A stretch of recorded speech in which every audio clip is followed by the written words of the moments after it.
It is 1:17 in the morning. You are in bed. The room is dark, but your phone screen is a harsh blue light, a sterile spotlight illuminating your face. You should be asleep. You have to be up in less than 5 hours. An operator needs his rest. But you are not sleeping. You are scrolling, but you are not really seeing anything. Your thumb moves with a dead, robotic rhythm. Your mind is elsewhere. It is back in that meeting this afternoon.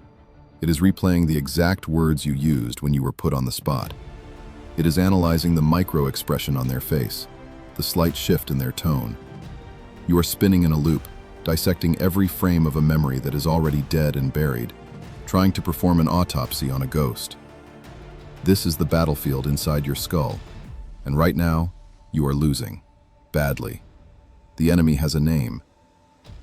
Do not dishonor the fight by calling it stress. Do not diminish its power by calling it anxiety. That is the language of the weak, the vocabulary of the victim. The enemy is overthinking. It is the parasite that latches onto your potential, feeding on your focus until you are nothing but a hollowed-out shell of intention. It is the internal narrator that turns every minor decision into a grand trial, and every small mistake into a life sentence. It is the saboteur inside your own command center, cutting communication lines to your own instincts, making you second-guess the very ground you stand on. You think this internal monologue is you. It is not. It is a hostile occupation of your sovereign mental territory. The 99% believe this is a normal state of being. They live in this noise, this constant buzzing static of self-doubt and mental replays. They have accepted it as the price of admission to modern life. They are prisoners of their own mind, locked in a cell of their own making, rattling the bars of what if and if only, until their hands are raw and their will is broken. They are reactors, not actors. But the 1%, the men who operate at the highest levels of command and control, understand the fundamental truth. The mind is not a forum for public debate. It is not a democracy. It is a tool, a weapon. And the first principle of any weapon is control. For an operator, silence is not an absence of noise. Silence is a state of readiness. It is the cold, calm clarity before the strike. In 8 minutes, I will give you the 5-step silence protocol. This is the exact sequence of actions you will use to terminate a thought loop on command. But first, you need to understand the psychological mechanism known as the Zeigarnik effect. You need to understand it because without this intelligence, you will remain a slave to every unfinished thought in your head for the rest of your life. The protocol will feel like a cheap trick, and you will abandon it. Understanding the enemy's tactics is the first step to dismantling his power. You believe you are just tired. You are not just tired. You are being mentally bled out, one parasitic thought at a time. The energy you should be using to build, to create, to execute, is being siphoned off to power a ghost in the machine that serves no purpose but its own survival. Every moment you spend in that loop, you are rehearsing failure. You are conditioning your nervous system to equate thought with paralysis, not action. You are becoming a specialist in your own weakness. To continue listening to the noise is to accept this slow, silent defeat. To stay, to continue this briefing, is to choose the fight. The choice is yours. Decide now. The lie you tell yourself is that you are trying to solve the problem. You believe that if you just think harder, longer, from one more angle, you will finally uncover some hidden truth, some master key that will unlock the situation and allow the tension to dissolve. You call it diligence. You call it being thorough. You have convinced yourself that this mental agitation is the work itself, the necessary price of admission for a correct outcome.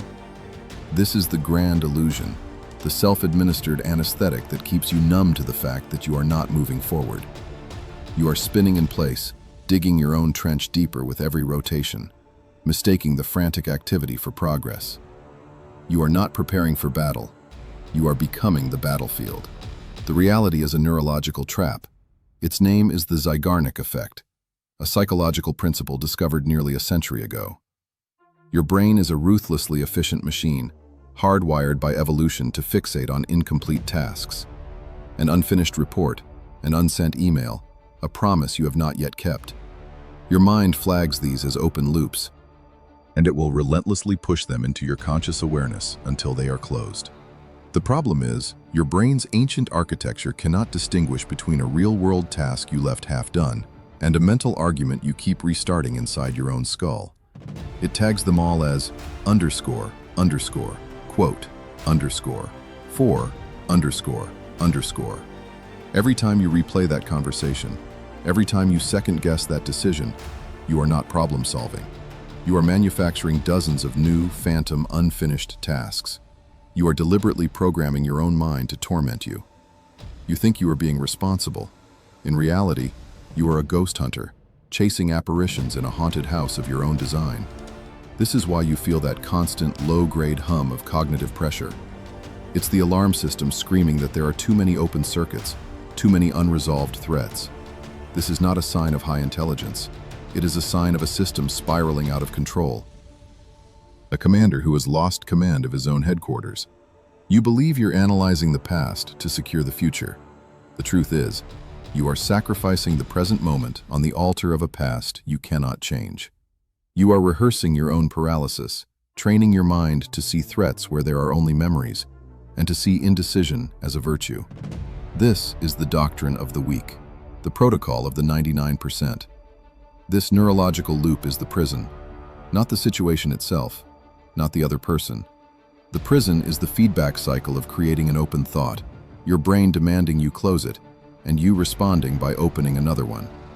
It is a perfect, self-sustaining system of mental incarceration, and the longer you stay, the more the walls feel like home. You start to believe this is just who you are, a worrier, an overthinker. You accept the sentence.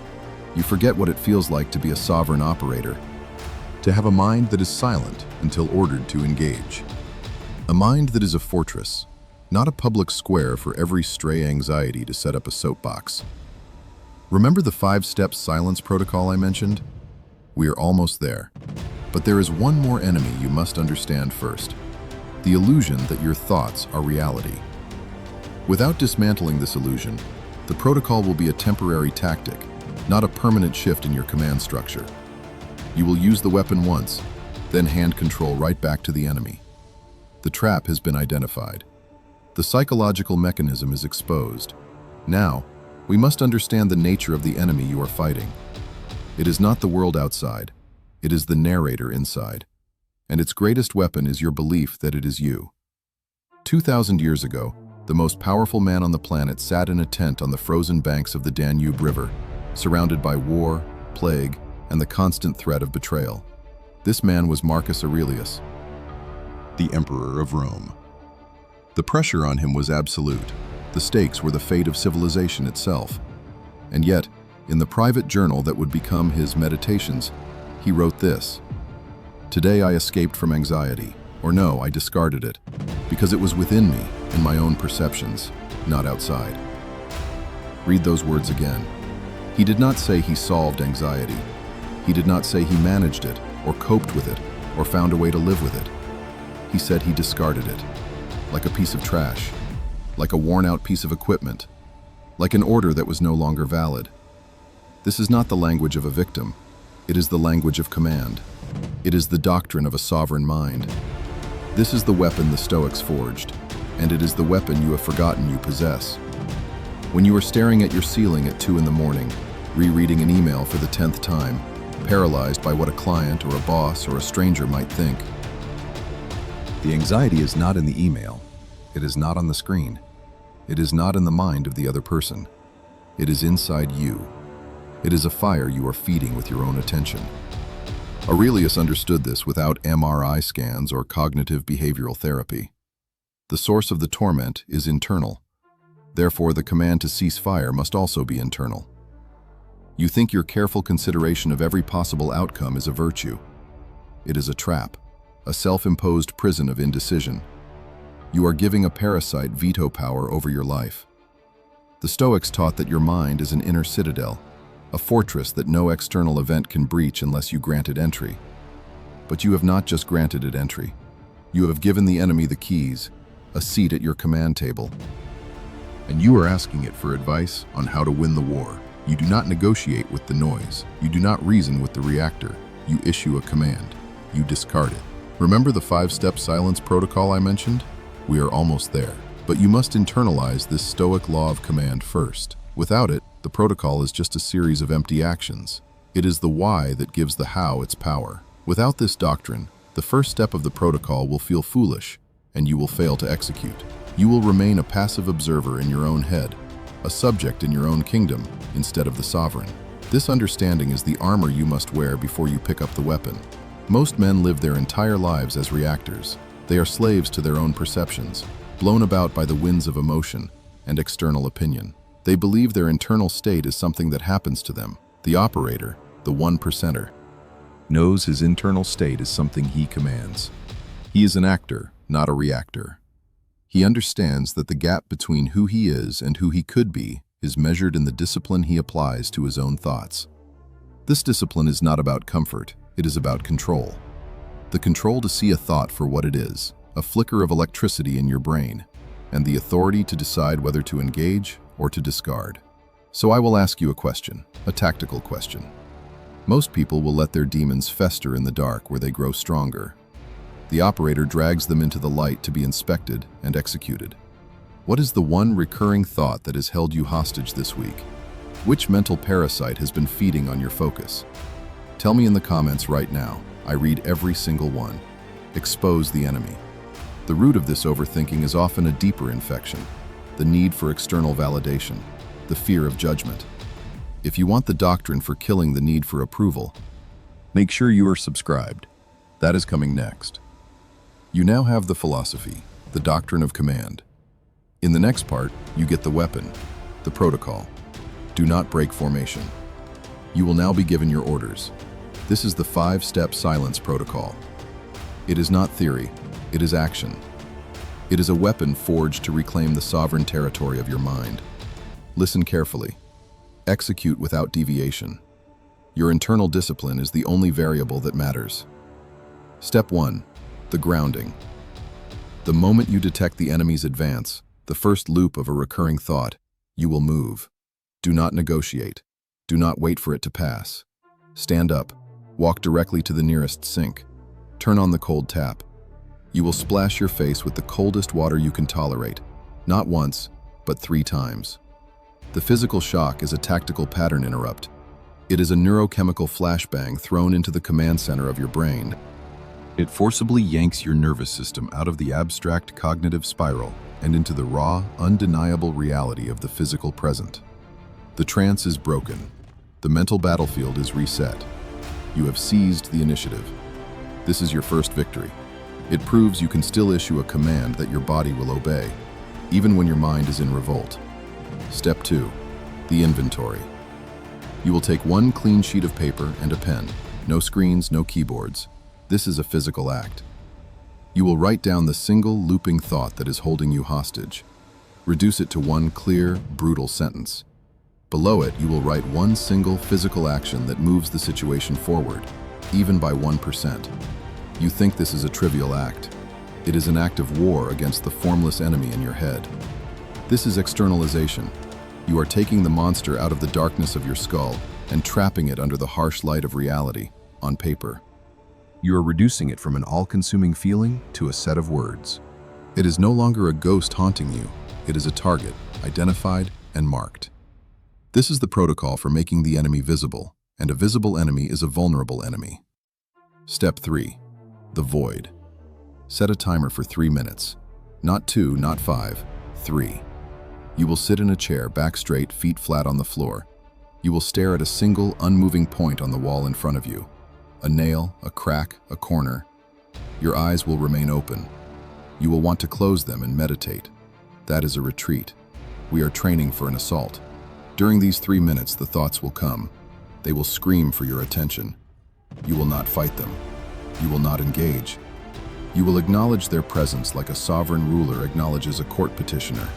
And then you will return your focus, your unwavering command, to that single point on the wall. This is not relaxation. This is attentional control training. You are teaching your mind, on a fundamental level, that you, not your impulses, not your fears, are the one who decides where focus is placed. You are forging the discipline of a true operator. Step 4. The discard. When the timer sounds, your focus training is complete. You will stand. Pick up the paper from step 2. Read the enemy's name, the looping thought, one last time. Now, deliberately and with force, you will crumple it into the tightest ball your hands can make. Feel the paper resist. Feel your strength overcome it. You will then walk to a trash can and throw it away. This is not merely symbolic. This is a direct command to your subconscious mind. This is the symbolic completion that satisfies the Zeigarnik effect. You are giving your brain the closure it craves. The act of physical disposal signals to your deepest neurological wiring that the task is finished. The file is closed. The loop is broken. The internal pressure is released not by solving the phantom problem, but by declaring it terminated. Step 5. The execution.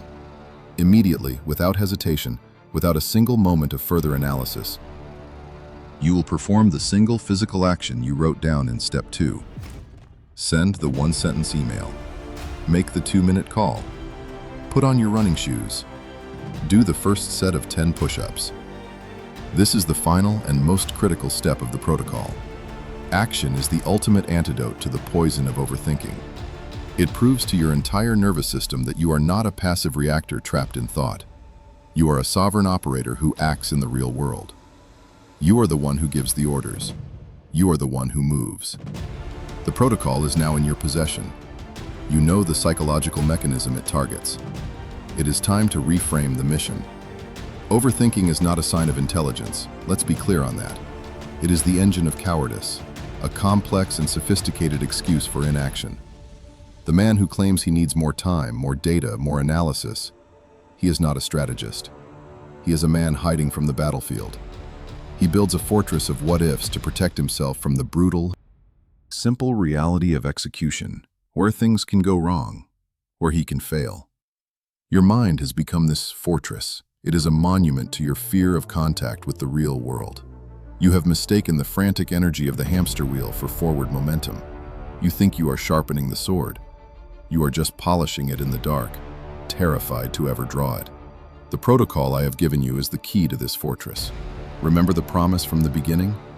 That you would understand the Zeigarnik effect so you would no longer be its slave?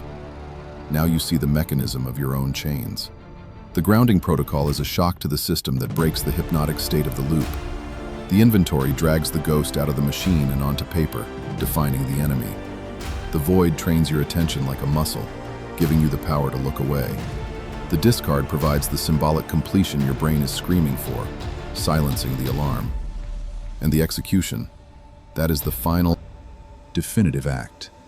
It is the proof, written into your nervous system, that you are an operator, not a debater. A sovereign commander, not a committee of anxious voices. This is not a life hack. This is a weaponized application of neuropsychology. Every time you choose to spin in a loop instead of executing this protocol, you are physically altering the structure of your brain. Think of your neural pathways as trails in a jungle. The first time a thought travels down a new path, it's difficult. The jungle is thick. But the second time is easier. The 100th time, it's a well-worn path. The 1000th time, it is a deep trench. Your overthinking is a trench you have been digging for years. Your thoughts don't choose to go there. They fall into it. To break this habit is to engage in a form of neurological warfare. You must deliberately, and with force, carve a new path. The silence protocol is your machete. The first few swings will be hard. The resistance will be immense. But every single time you execute it, you cut deeper into the path of discipline, of command, of silence. This is why the next 24 hours are critical. You have been given new intelligence and a new weapon. To listen to this and do nothing is worse than never having heard it at all. It is to consciously choose slavery. It is to look at the key to your cell and then turn back to the wall and continue counting the bricks. The potential for change is at its absolute peak right now, in this moment. You have a choice. You either execute this protocol on the very next mental insurgency, no matter how small, and begin the process of rewiring your mind for sovereignty, or you allow the inertia of your old self to win. You allow the trenches to deepen. There is no middle ground. There is no waiting for a better time. The war is now. Imagine two versions of yourself. 1 year from today. The first man did nothing. He is still awake at 1 in the morning, his face lit by the same blue light, dissecting the same kinds of dead conversations. The noise in his head is louder. The gap between the man he is and the man he knows he could be has become a chasm he can no longer even imagine crossing. He is a permanent reactor, a ghost in his own life. The second man executed the protocol. He did it when it was hard. He did it when he didn't feel like it. The first few weeks were a battle, but now, a year later, the silence is his. The mental citadel is secure. He does not overthink. He observes, he decides, and he acts. He is a sovereign entity. He is in command. This is the moment of decision. The moment you declare which of those two men you will become. Go to the comments now and type your declaration. This is not for me. This is for you. The phrase is, I command the silence. Typing this is not a passive act. It is a digital contract with yourself. It is a public commitment that creates a psychological cost for failure. It signals to your subconscious, through the physical act of typing, that the doctrine has changed. The old general has been relieved of duty. A new commander is in place. Execute.